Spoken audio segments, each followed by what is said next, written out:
আমি জাতীয় নাগরিক পার্টি এনসিপির পক্ষ থেকে আমাদের যে 5টি সিটি কর্পোরেশনে আমাদের প্রাথমিক মনোনীত প্রার্থী তাদের নাম ঘোষণা করছি।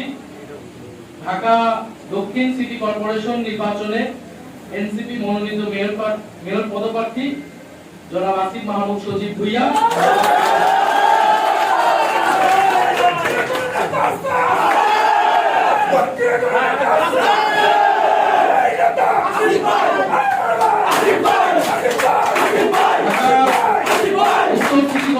ঢাকা উত্তর সিটি কর্পোরেশন নির্বাচনে এনসিপি মনোনীত মেয়র পদপ্রার্থী জনাব আলিকুল ইসলাম আদিব।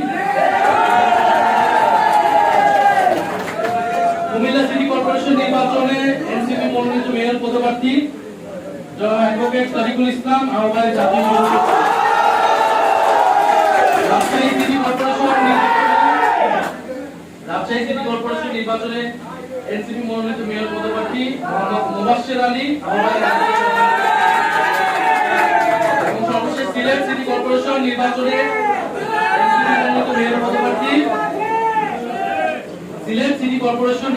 এনসিপি মনোনীত মেয়র পদপ্রার্থী অ্যাডভোকেট আব্দুর রহমান আফজাল আহ্বায়ক সিলেট মহানগর এনসিপি।